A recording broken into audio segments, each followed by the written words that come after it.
베토벤 중에 14번 월광이라는 작품이 있습니다. 피아노 소나타지요. 이 월광은 말 그대로 달빛, 문나이트란 뜻입니다. 달빛을 받으면서 이 곡이 완성되었다고 합니다. 확실한 것은 아니고요. 그렇게 이름을 붙였기 때문에 그렇다고 생각들 하는 것 같습니다. 이 월광이라는 소나타 작곡이 만들어지게 된 배경에 대해서 정확하지 않은데 여러 가지 설이 있습니다. 그 중에 두 가지를 좀 말씀드리려고 합니다. 하나는 베토벤이 저녁 시간에 길을 가는데 어느 집에서 자신의 곡을 연주하는 소리가 들렸어요. 그래서 가다가 길을 멈추고 그 연주하는 소리를 듣고 있었는데 집 안에서 한 소녀의 외침 소리가 들려왔습니다. 정말 진정한 음악을 듣고 싶어. 정말 음악 같은 음악을 듣고 싶어.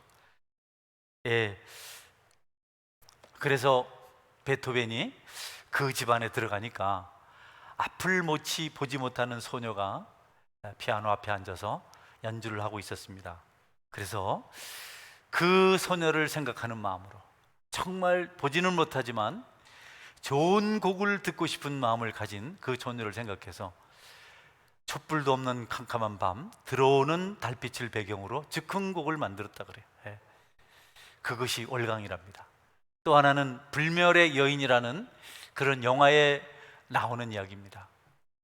사랑하는 여인이 베토벤의 연주를 듣고 싶어서 자기 아버지에게 부탁을 해요. 아버지는 두 사람의 결혼을 반대합니다.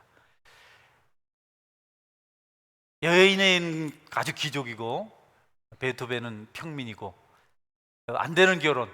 그런데 어떻게 부탁을 해서 새 피아노를 사놓고 베토벤에게 와서 연주를 하라 그랬어요. 그래서 베토벤이 그날도 달빛을 받으면서 잘 들리지 않는 길을 피아노에 대고 그 여인을 위해서 연주를 합니다. 근데 그때 그 배경 달빛이 있어서 그것도 월광이다.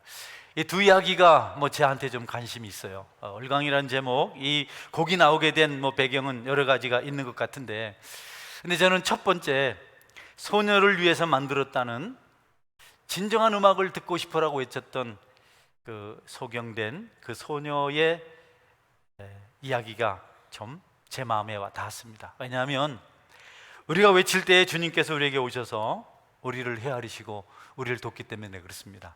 저는 오늘 그것 말씀드리려고 해요. 우리가 아무리 힘들고 어려워도 그것이 전부가 아니고 그것은 시작입니다. 많이 힘들면 갈수록 좋은 일이 있습니다. 할렐루야. 어려운 환경에 처해 있는 분들은 그것 때문에 낙심하지 마십시오. 슬퍼하지 마십시오. 그것 때문에 너무 괴로워하지 마십시오. 거기서부터 좋은 일이 시작되는 겁니다. 누군가의 아픔을 헤아리며 배려할 수 있는 그런 믿음이 우리에게 있다면 우리는 기적을 동시에 체험할 수가 있습니다. 예수님은 이 땅에 머무시는 동안 사회적으로 지위가 높은 사람들 함께 하지 않았어요. 기득권 세력들을 찾아다니면서 그들과 야합하지 않으셨어요. 그들이 늘 요청했습니다. 우리가 함께 하자. 그대가 가지고 있는 능력을 가지고 우리가 가지고 있는 기득권, 이 세력을 가지고 우리가 한다면 이 나라를 부강하게 할 수가 있고 우리가 잘 될 수 있다.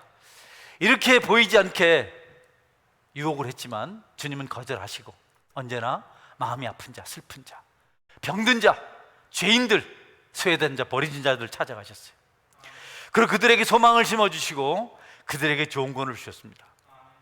지금도 여전히 주님은 눈에 보이시지 않지만 그들과 함께 하기를 원하십니다. 우리가 너무 외롭고 힘들 때, 너무 절박할 때, 너무 무기력할 때 그분은 우리를 찾아주시고 그분이 말씀하시고 그때부터 우리를 축복하십니다. 여러분, 절대로 어려운 환경은 소망을 만들어내는 것이지 낙심하게 하는 것이 아닙니다. 믿으시기를 바랍니다. 어렵다고 숨어 살지 마십시오. 우울하지 마십시오. 분노하지 마십시오. 그것은 우리를 잘되게 하시는 하나님의 출발입니다. 영혼이 잘되는 길이기 때문에 그렇습니다. 여러분이 어렵고 힘들 때 오히려 은혜를 사모하시고 기적의 현장을 기대하십시오. 그럴 때 믿음의 세계로 하나님께서 우리를 인도하십니다. 바울 사도는 약한 것을 자랑한다. 나는 약할 그때 강하다. 그가 경험했습니다. 강할 때는 그는 교만했고 하나님을 대적해서 삶이 피폐했지만 약할 때 비로소 하나님을 의지하게 되고 믿음 가지게 되고 약할 때 비로소 주님의 사랑을 체험하게 되었기 때문에 나는 약한 것을 자랑한다. 약한 것 때문에 행복하다. 그 다음에 약할 때 강하다. 이거 강한 것은 파워를 말하잖아요. 육체의 힘을 말하지 않습니다. 하나님을 의지하는 힘이 강한 그것을 말합니다. 약할 때 여러분이 믿음이 강해질 줄 믿으시기 바랍니다. 약할 때 그냥 힘내고 달리기 하다가 쓰러집니다. 약할 때 하나님을 붙드는 그 힘이 엄청 강합니다.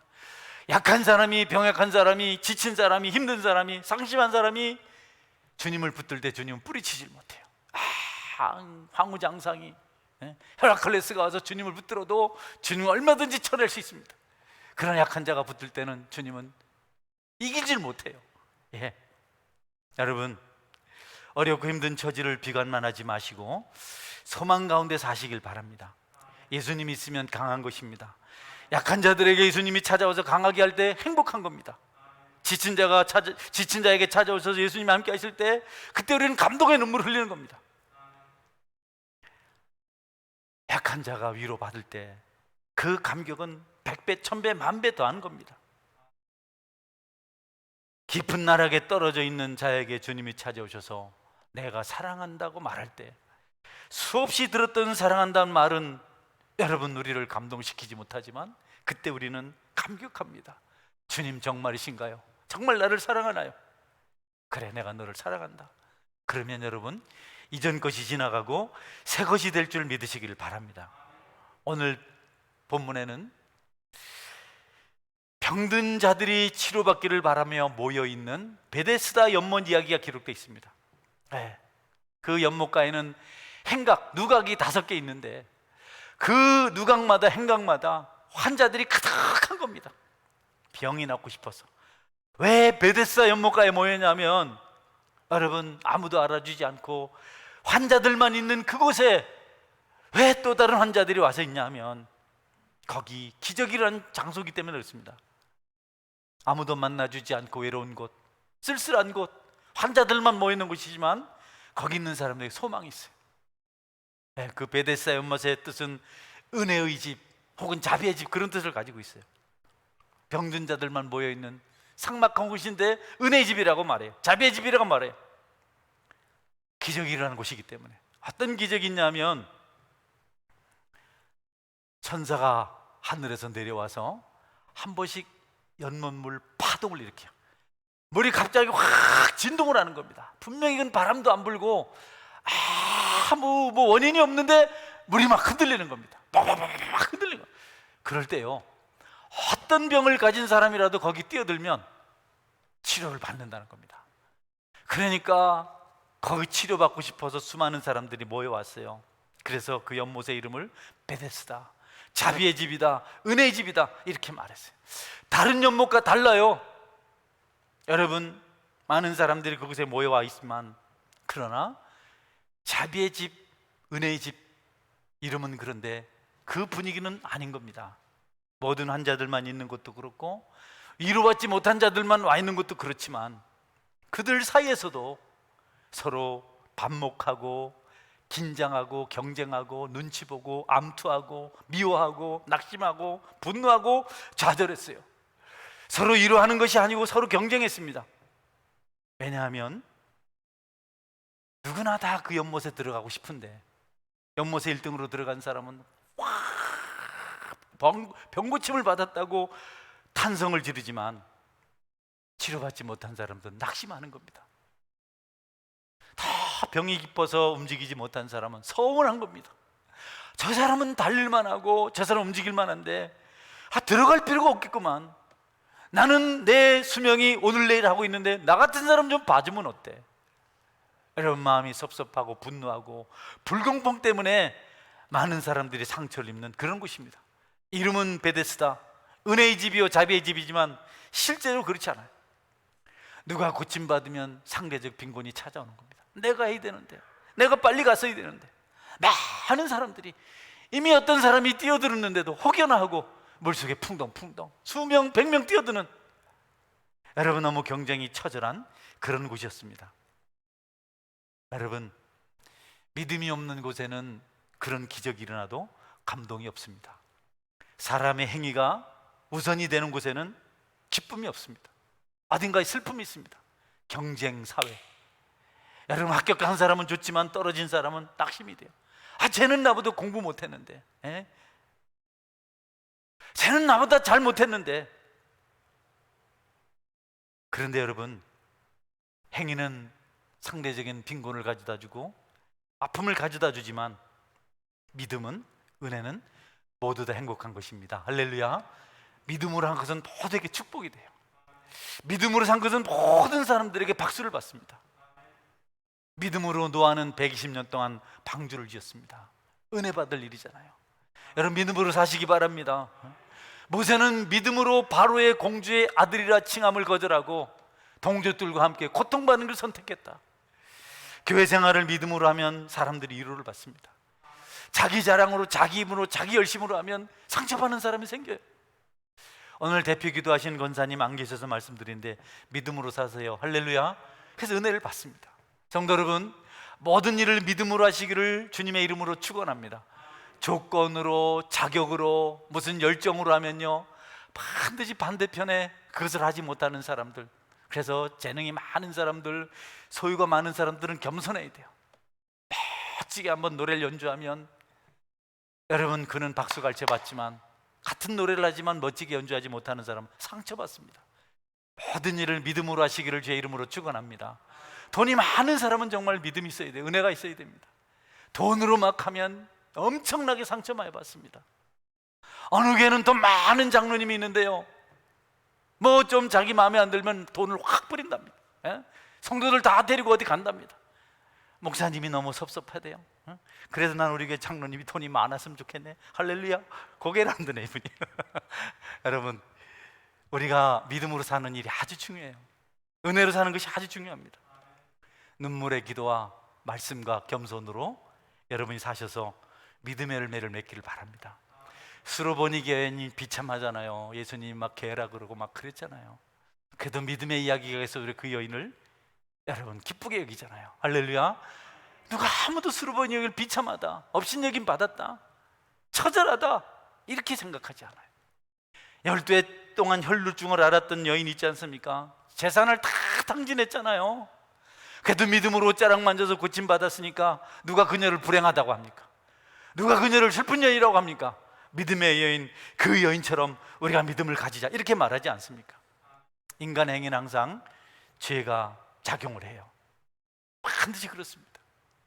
그러나 믿음은 갈수록 풍성해집니다.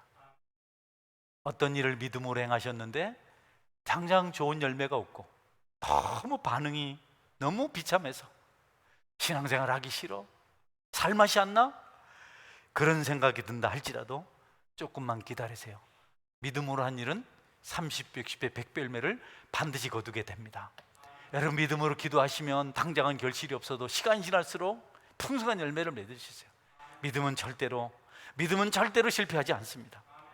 하나님께 나아가는 자는 반드시 그가 계신 것과 또한 그가 자기를 찾는 자들에게 상 주시는 힘을 믿어야 할지니라. 믿어야 됩니다. 믿음은 하나님을 영화롭게 합니다. 거기는 상심이나 원망이, 섭섭함이 없습니다. 보는 것으로 하지 않고 보이지 않는 것으로 하는 사람들에게는 갈수록 풍성함이 넘쳐야 됩니다. 인격이 달라집니다. 삶의 질이 달라집니다. 결실이 풍성해집니다. 믿고 상 주시는 하나님을 믿고 행하시기를 주의 이름으로 축원합니다. 예수님께서 그 비통한 연못, 한 사람은 고침받았지만 많은 사람들이 낙심하고 좌절하고 슬퍼하는 그곳에 오셨어요. 거기 가장 병이 심한 사람, 38년 된 병자를 찾아가셨어요. 네가 낫고자 하느냐? 네가 낫고자 하느냐? 말하면 뭐합니까 여러분? 여러분, 주님은요 우리에게 자주 질문하세요. 무엇을 원하시느냐? 여러분들 주님께 대답할 말을 준비하시기 바랍니다. 무엇을 원하느냐? 예.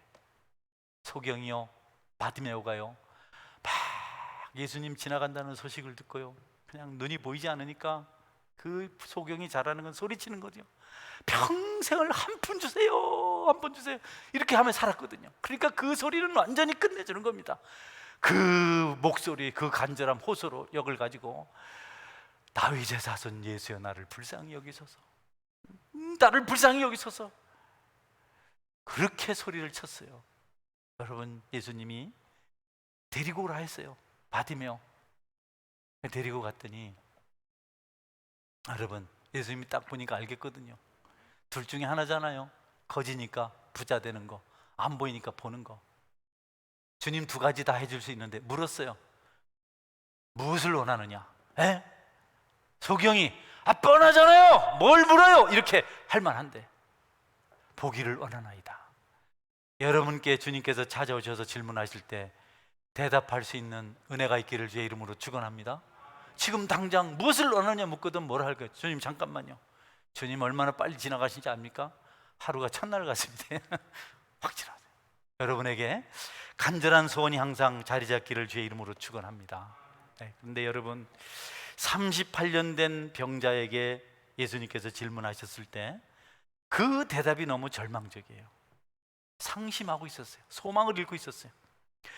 야속하고 비정한 연못가에서 너무 상처를 많이 입고 살았어요. 7절 말씀인데 한번 볼까요? 같이 읽어볼까요? 병자가 대답하되 주여 물이 움직일 때에 나를 못에 넣어주는 사람이 없어 내가 가는 동안에 다른 사람이 먼저 내려가나이다. 무슨 말씀입니까? 낫고자 하느냐? 안 돼요. 나보다 더 건강한 사람이 들어가 버려요. 나는 뭐 너무 중병인데 다른 사람한테 가버려요. 아무도 나를 그곳에 데려가질 않아요. 불만, 낙심, 한스러움이 가득 찬 대답입니다. 낫고 싶어요. 근데 안 돼요. 여러분, 그래서 베데스다는 사실은 자비의 연못은 아니었습니다. 예수님 그럼에도 불구하고 그를 고치시는데요, 여러분께서 항상 어떤 이들을 배려하고 돌보는 중심으로 살아가야 됩니다. 여러분이 건강하면 건강하지 못한 사람들, 여러분이 부유하면 부유하지 못한 사람들, 믿음이 풍성하면 그렇지 못한 사람들, 그래야 섭섭함이 없습니다. 저는 오늘날 베데스다라고 말할 수 있는 곳을 찾으라면, 자비의 장소요, 은혜의 장소요, 축복의 장소라고 말할 수 있는 곳을 찾으라면 그래도 가장 가까운 곳이 교회라고 생각합니다. 할렐루야. 교회가 베데스다거든요. 자비의 국률이 있는 곳입니다. 그런데 우리 교회는 어떨까요? 자비가 있는 곳일까요? 은혜의 집일까요? 국률의 집일까요? 여러분, 때때로 사람들은 교회가 자비의 집으로 알고 은혜의 집으로 알고 찾아왔다가 낙심하고 절망합니다. 교회 이름을 좀 잘 지었으면 좋겠어요. 큰 사랑교회라 그래서 가보니까 사랑이 없더랍니다. 큰 사랑교회, 넘치는 은혜교회 가보니까 은혜가 없다. 세계 제일교회, 세계적이지도 않고 제일이지도 않고, 그 다음에 만평교회, 만평 뭐 손바닥만 하더랍니다. 만명교회. 여러분, 책임지는 교회, 살리는 교회, 넓은 교회, 초대교회, 이름처럼 그렇지 않더라는 겁니다. 우리는 우리의 맞는 신분에 걸맞는 삶을 살 수 있어야겠습니다. 여러분에게 베데스다의 은혜가 있기를 주의 이름으로 축원합니다. 교회가 그래야죠. 교회는 여러분 오기가 쉽지 않은 곳입니다. 불신자들에게. 김서희 집사님 절에 대웅전에 쓱쓱 들어갈 수 있어요? 못 가잖아요. 못 갑니다. 여러분, 불신자들은 우리가 절에 가기 힘든 것보다도 교회 오기가 힘들어요. 교회 뭔가 소망이 있다고 생각해서 성령에 이끌려서 교회 오거든요. 여러분이 그렇다면 그분들을 잘 대해주셔야 돼요. 정말 잘 대해주셔야 됩니다. 뭔가 있다고 생각해서 왔는데 우리가 은혜가 없고 뭔가 좀 반응이 싶으면 그분들이 상처를 받아요. 특별히 우리 어린아이들과 청소년들은 더더욱 그렇습니다. 뭔가 밝고 기분 좋아서 교회를 막 뛰어서 오잖아요. 자전거 타고 오고 막 신나게.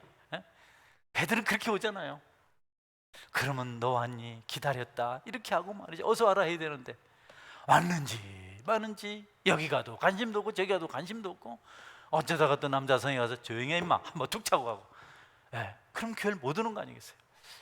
우리 교회가 은혜의 장소가 될 수 있도록 우리가 깨어있기를 바랍니다. 깨어있자는 말은 기도 많이 해야 됩니다. 여러분, 하나님 나라는 말에 있지 않고 능력에 있거든요. 저도 늘 그래요. 말쟁이 되지 말고 뭔가 좀 있는 자가 되자. 우리가 준비되지 않으면 궁핍밤 때문에 찾아온 사람들을 절대로 돕질 못합니다. 말로 안 됩니다. 말 잘못하면 상처만 줍니다. 음식이요, 옛날하고 달라요. 2, 3년 전에 음식만 줘도 막 좋아했거든요. 지금은 막 길가에도 음식이 널려 있습니다. 길가에는 과자만 주워 먹어도 되겠더라. 어떨 때 한번 줄 지나고 나면. 그래서 저와 여러분이 정말 자비의 모습, 은혜의 모습 되도록 풍성한 영성이 필요합니다. 여러분 준비되시기를 주의 이름으로 축원합니다. 받는 게 아니고 나눠야 돼요. 그때 풍성해지는 겁니다. 우린 자꾸 갈급해서 뭘 구하는데, 여러분 진짜 풍성해지고 싶으면 한번 은혜를 나누고 삶을 나누고 소유를 나눠보십시오. 거기서 기적이 일어납니다. 보나파르트 나폴레옹이 진영을 돌았어요. 이렇게 군사들이 있는 곳을 돌다가 밤중에 돌다가 어느 쪽쯤 가니까 난리가 났어요. 막 그냥 막 싸우고, 막 가만히 보니까 한 사람 목소리야. 두드려 부수고 소리치고. 그래서 그 막사에 들어가 보니까 병사 한 사람이 술이 잔뜩 취해가지고 그냥 횡포를 부리고 있는 겁니다. 그래서 나폴레옹이 들어가니까 알아본 겁니다. 사령관, 왜 이런 짓을 하냐? 이름이 뭐냐? 그랬더니 대답이 나폴레옹 그랬어요. 그러니까 나폴레옹 말했습니다. 내 이름을 바꾸든지 아니면 행실을 고쳐라. 내 이름을 더럽히지 말아라.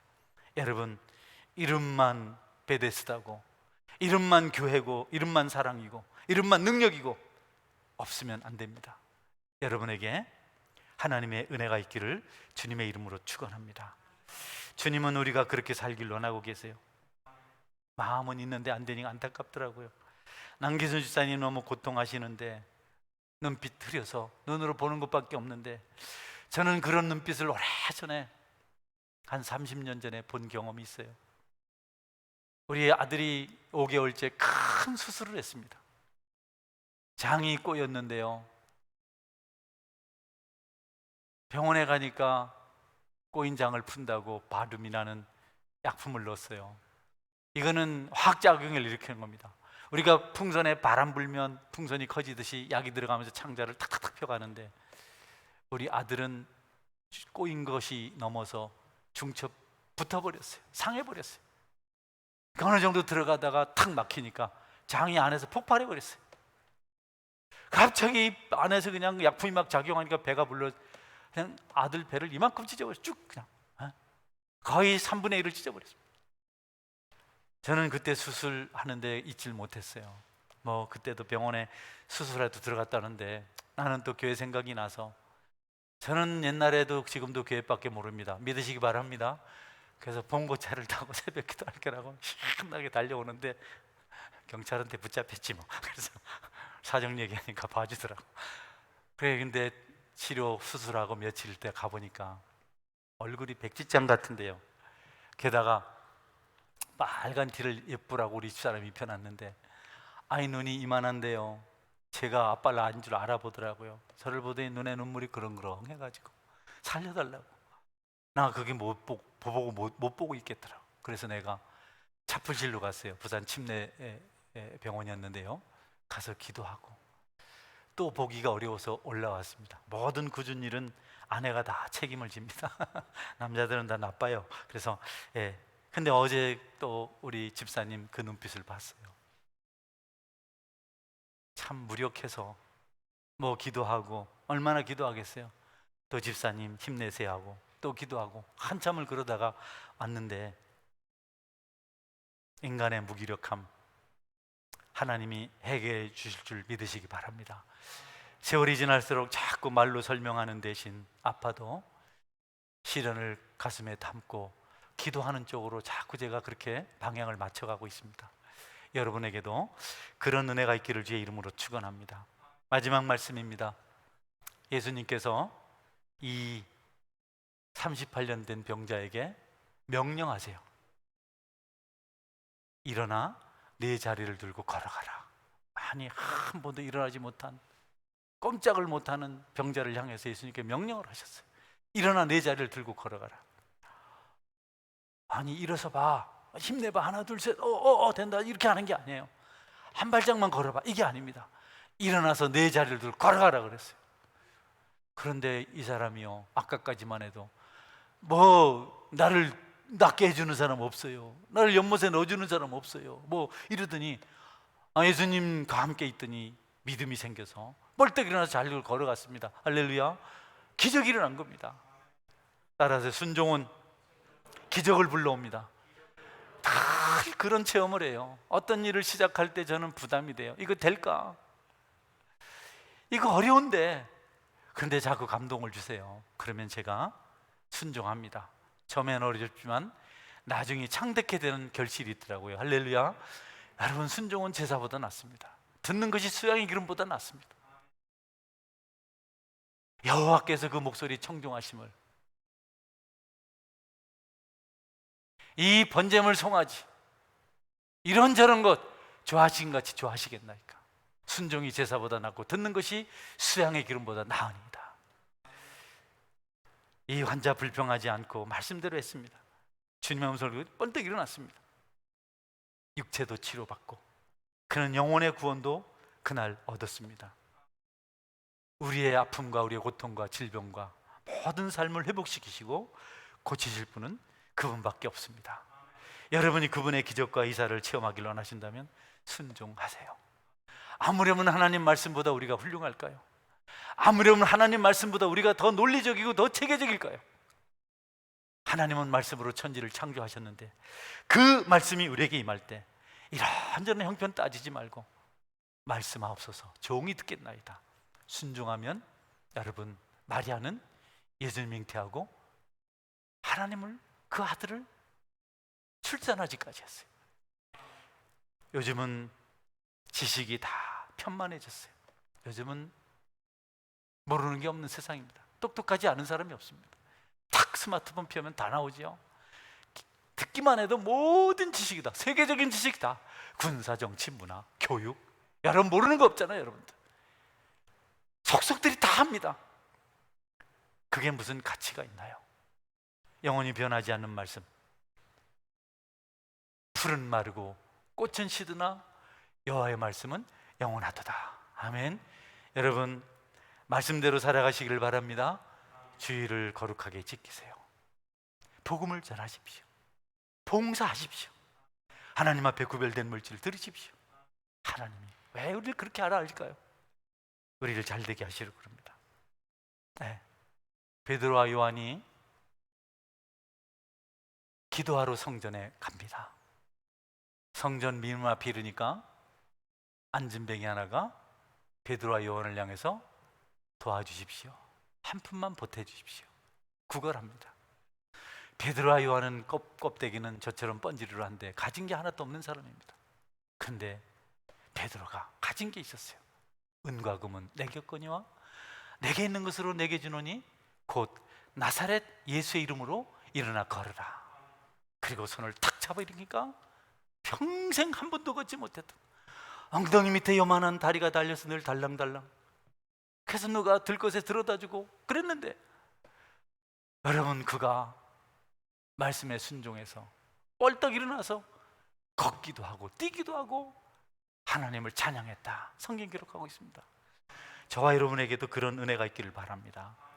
베드로와 요한이 기도하러 성전 갈새 성전 미문에 앉은 안진뱅이 구걸을 하였네. 은과 금 나 없어도 내게 있는 건 내게 주니 곧 나사렛 예수 이름으로 일어나 걸으라. 그는 걸었네 뛰었네 찬양했네. 그는 걸었네 뛰었네 찬양했네. 낙심 중에 있나요? 여러분, 말씀대로 일어서시기를 주의 이름으로 축원합니다. 마음이 아프고 슬프고 울적합니까? 죄 때문에 괴롭습니까? 오늘 주님 말씀하십니다. 일어나 내 자리를 들고 걸어가라. 이 은혜가 베데스다 연못 축복, 연못가의 축복이 우리 모두에게 있기를 축원합니다. 아멘. 같이 기도하겠습니다. 하나님, 나를 살려주십시오. 병든 자들을 고쳐주옵소서. 내 죄를 용서하시고 나를 새롭게 하옵소서. 절망적인 환경이 끝이 아니라 거기서부터 소망의 싹이 트고 꽃이 피고 열매가 맺는다는 사실을 믿고 내가 힘내게 하여 주옵소서. 여러분, 너무 힘드신가요? 지쳐 있으십니까? 이제 시작입니다. 이제부터 좋은 일만 있습니다. 믿으시기 바랍니다. 같이 한번 기도합니다. 동성으로 기도하겠습니다.